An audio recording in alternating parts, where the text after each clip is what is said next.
This is going to be awful for anyone that can actually speak Russian, but Privyet и добро пожаловать, The Essential Reads. My name is Isaac, and my goal is to bring to you a bunch of classic audiobooks in an easy and accessible way. You guys are making me read Crime and Punishment by Dostoyevsky, and here is chapter 1. Let's begin. At the beginning of July, during a spell of exceptionally hot weather, towards evening, a certain young man came down onto the street from a little room he rented from some tenants in Stolyarny Lane, and slowly, almost hesitantly, set off towards Kokushkin Bridge. He had succeeded in avoiding an encounter with his landlady on the stairs. His room was situated right under the roof of a tall 5-story tenement, and sooner resembled a closet than a place of habitation.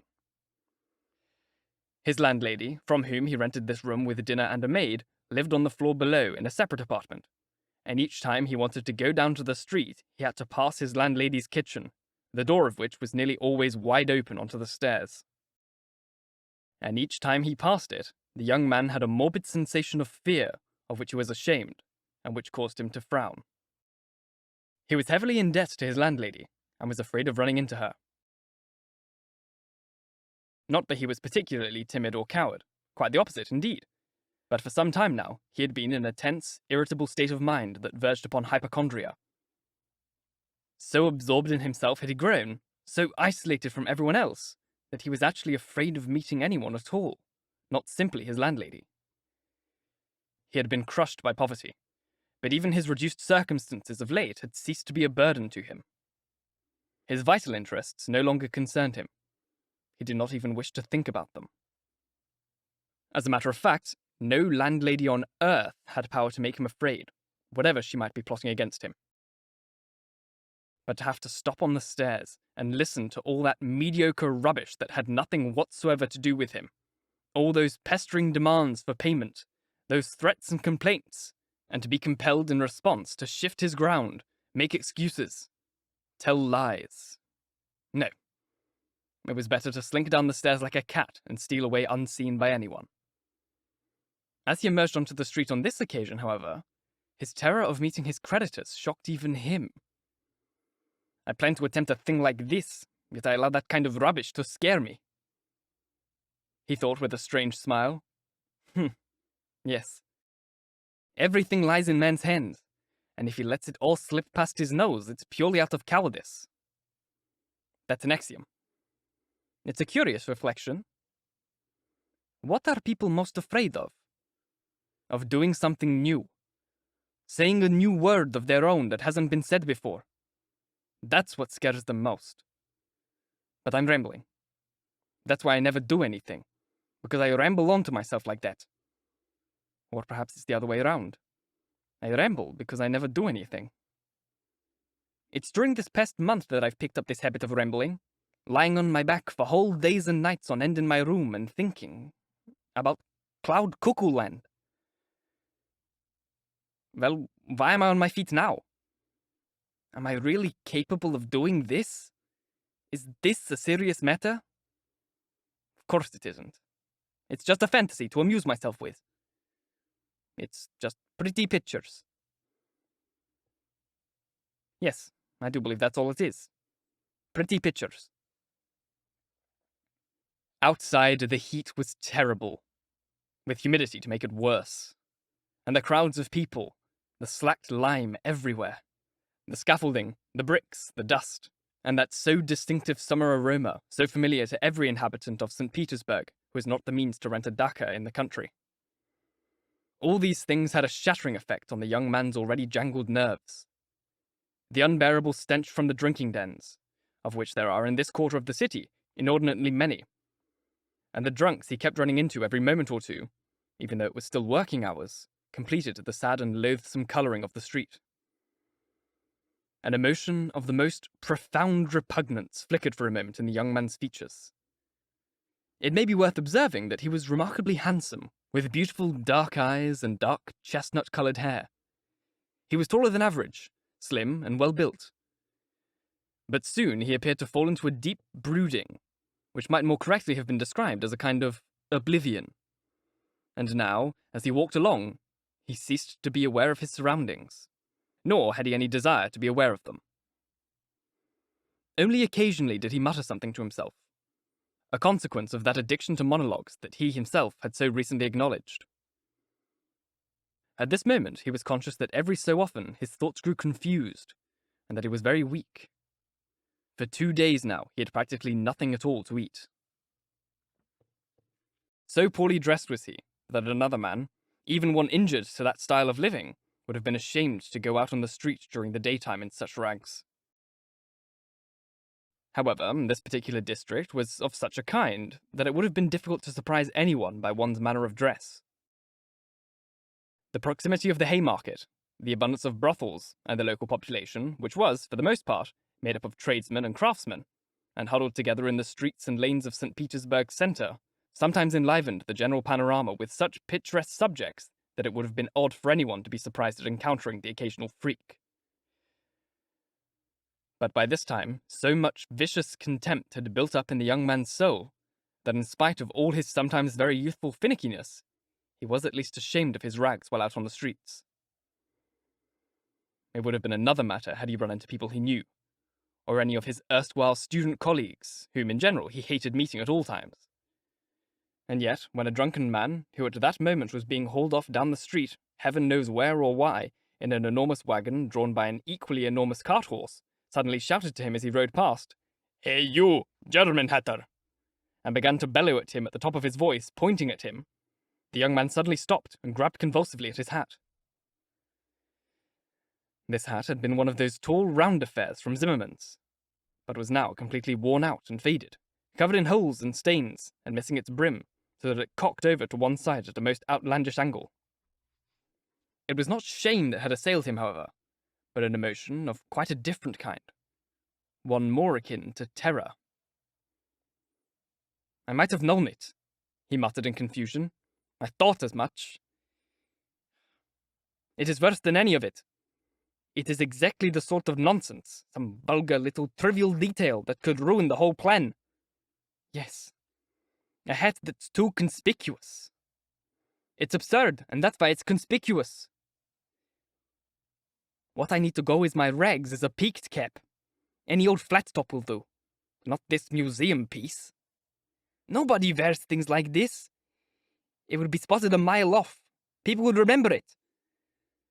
The main thing is that it would be remembered afterwards. And bang! They'd have their evidence. In this sort of business, you have to be as inconspicuous as possible. The details. It's the details that matter more than anything else. It's that sort of detail that always ruins everything." He did not have to go far. He even knew how many paces he had to take in order to reach the front entrance of his tenement. 730 exactly. He had somehow managed to count them once, when he had been doing rather a lot of dreaming. At the time, he had not yet much faith in these dreams of his, and had merely irritated himself with their outrageous but seductive daring. Now, a month later, he was beginning to see them differently, and in spite of all his teasing monologues about his own impotence and lack of decision, had even come to view his outrageous dream as a practical undertaking, though he still did not really believe he was capable of carrying it through. What he was actually doing now was going to perform a rehearsal of his undertaking, and with every step his excitement mounted higher and higher. His heart standing still, a nervous tremor running through him, he approached an enormous tenement building that overlooked the canal on one side and the street on the other. This building consisted entirely of tiny apartments, and was inhabited by all kinds of jobbers and people trying to make a living. Tailors, locksmiths, cooks, Germans of various descriptions, prostitutes, petty clerks, and the like.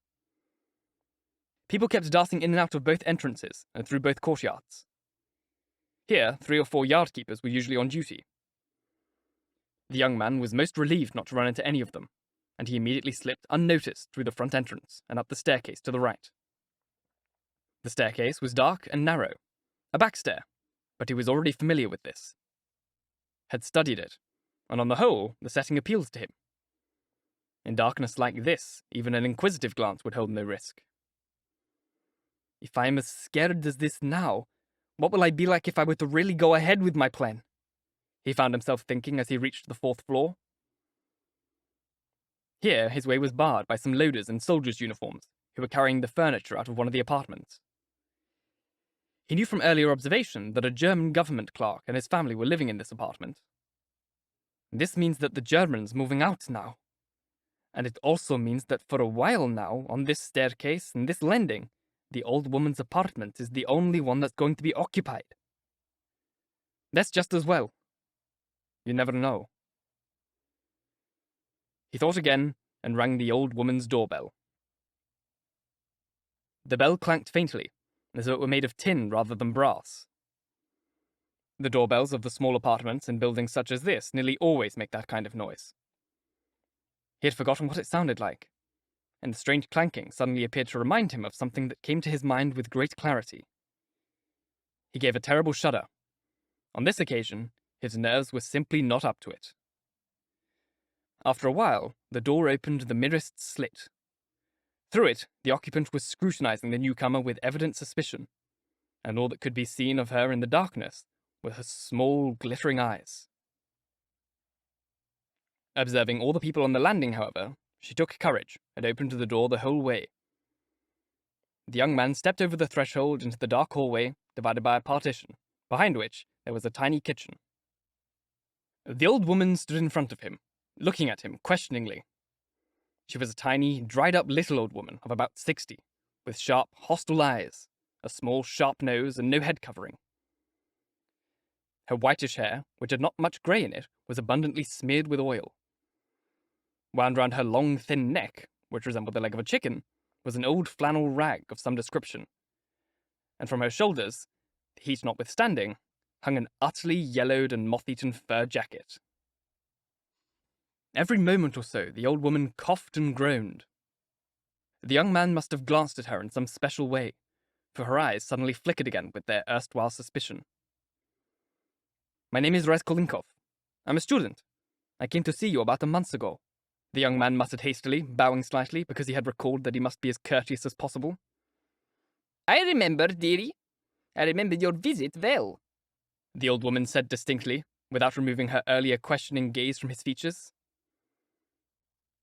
"So, you see, I'm here again, about the same thing," Raskolnikov went on, feeling slightly put out, taken off guard by the old woman's suspicious attitude.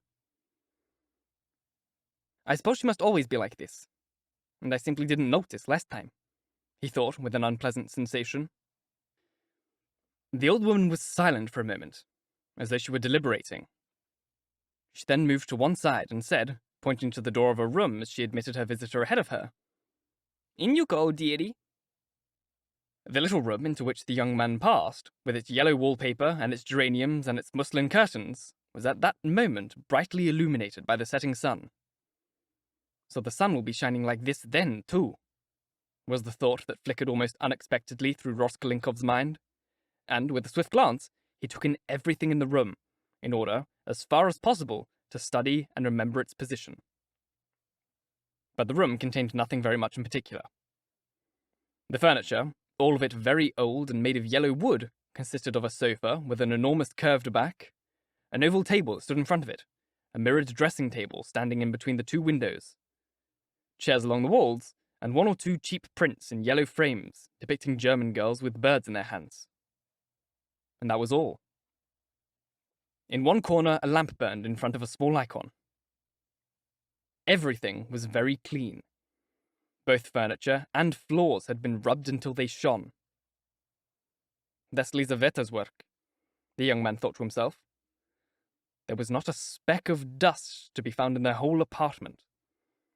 It's the sort of cleanliness you generally find in the homes of sour old widows, Raskolnikov reflected, continuing his train of thought as he cast a dubious and inquisitive look at the chintz curtain that masked the door into the second tiny room. This accommodated the old woman's bed and chest of drawers, and he had never yet glimpsed its interior. The entire apartment consisted of these two rooms. "What's your business?" snapped the old woman, coming into the room and positioning herself in front of him as before, in order to be able to look at him straight in the face. "I've got something I want to pawn. Here, look." And from his pocket, he produced an old, flat silver watch. Its back bore an engraving of a globe, The chain was of steel. "But you haven't redeemed the thing you pawned last time yet. Your time limit ran out 2 days ago." "I'll pay you another month's interest. Be patient." "Dearie, it's up to me whether I'm patient or whether I sell what you pawned this very day." "How much will you give me for the watch, Alyona Ivanovna?" "Well, dearie, you come to me with such rubbish, it's practically worthless. I let you have 2 tickets for that ring last time, and you could buy a new one at a jeweler's for a ruble 50. Let me have 4. I promise I'll redeem it. It belonged to my father. I'm expecting some money soon." "A ruble 50, and the interest in advance. That's the best I can do." "A ruble 50!" the young man exclaimed. "It's up to you." And the old woman handed his watch back to him. The young man took it, so angry that he nearly stormed out of the apartment. He at once had second thoughts, however, remembering that there was nowhere else he could try, and that, in any case, he had another purpose for his visit. "All right, go on then," he said roughly. The old woman reached into her pocket for her keys and went behind the curtain into the other room. Left alone in the middle of the room, the young man listened curiously, trying to work out what she was doing. He could hear her unlocking the chest of drawers. It must be the top drawer, he thought, so she keeps her keys in her right-hand pocket. All in one bunch on a steel ring. And there's one key there that's bigger than all the others, 3 times the size with a notch bit. It can't be the one to open the chest of drawers, obviously. So there must be some kind of chest or box in there too. That's interesting. Chests often have keys like that. God, how dishonorable all of this is. The old woman returned. "Now then, dearie, the interest's 10 cents per month. So on a ruble 50, you owe me 15 kopecks, payable in advance. You also owe me 20 kopecks on the 2 rubles you had before. That comes to 35 kopecks. So what you get for your watch is a ruble 15. Here you are." "What? It's down to a ruble 15 now, is it?" "That's right, dearie." The young man did not attempt to argue and took the money. He looked at the old woman and made no sign of being in a hurry to leave, as though there was something else he wanted to say or do, but did not himself quite know what it was. "I may bring you something else in a day or two, Alyona Ivanovna. An item of silver, good quality, a cigarette case, as soon as I get it back from a friend of mine." He grew confused and fell silent. "Right you are then, dearie. We'll talk about it when you come again." "Goodbye then. I say, do you spend all the time alone here? Isn't your sister around?" He asked as casually as he could, going out into the hallway. "And what would you be wanting with her, dearie?" "Oh, nothing in particular. I was simply asking. I mean, just now. You... Goodbye, Alyona Ivanovna." Raskolnikov went out feeling decidedly confused. The confusion got worse and worse. As he descended the stairs, he even stopped several times, as though he had been struck by some sudden thought. And, at last, when he was out on the street, he exclaimed, "Oh, God! How loathsome all this is!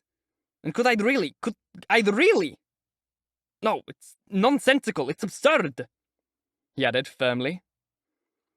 "Could I really have ever contemplated such a monstrous act? Shows what filth my heart is capable of, though.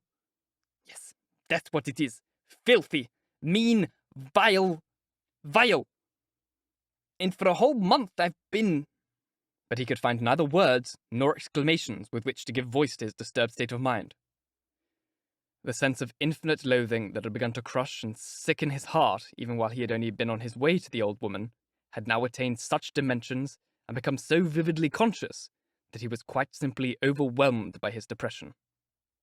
He moved along the pavement like a drunkard, not noticing the passers-by and knocking into them, and only recovering himself when he reached the next street. Looking round, he observed he was standing beside a drinking den, the entrance to which lay down from the pavement, at the foot of some steps in the basement. Just at that moment, 2 drunks emerged from the doorway and began to clamber their way up to street level, supporting each other and cursing. Without so much as a thought, Raskolnikov went down the steps. Never before had he been a visitor to the drinking dens. But now his head was spinning, and what was more, he was parched by a burning thirst. He wanted some cold beer, all the more so since he attributed his sudden state of debility to the fact he had nothing in his stomach. In a dark and dirty corner, he found himself a seat at a sticky table, asked for some beer, and drank his first glass of it with avid greed. The relief he experienced was total and immediate, and his thoughts brightened up. "This is all a load of nonsense," he said to himself with hope. "There was no need for me to get in such a flap. It was just physical exhaustion. One glass of beer, a sugar, and in a single moment the mind gains strength. One's thoughts grow lucid, and one's intentions firm. What trivial rubbish all this is." But, this contemptuous spirit notwithstanding, he already looked cheerful, as if he had suddenly freed himself from some terrible burden, and cast his eyes round at the other people there in a friendly manner. But even as he did so, he had a distant sense that all this optimism was also morbid. All that time there were only a few people left in the drinking den. The 2 drunk men he had encountered on the steps had been followed out almost immediately by a whole crowd of almost 5, with 1 tart and a concertina. After their departure, the place seemed quiet and empty. There remained 1 fellow, a tradesman by the look of him, who was intoxicated, but only slightly, sitting with his beer, and his companion, an enormous, fat, grey-bearded man in a Siberian kaftan, thoroughly intoxicated, who had fallen asleep on the bench, and who, every so often, suddenly, as though in his sleep, snapping his fingers and throwing his arms apart, would begin to make the upper part of his body jerk up and down, and, without getting up from the bench, croon some nonsense or other, making an effort to remember the words, which sounded something like, "1 whole year his wife is stroked. 1 whole year his wife is stroked." Or, having woken up again, "Down the civil servant road, there he found his girl of old." But no one shared his happiness. Indeed, his silent companion viewed all these sudden explosions with hostility and suspicion. There was yet another man in the den, who, by his outward appearance, could have been taken for a retired civil servant.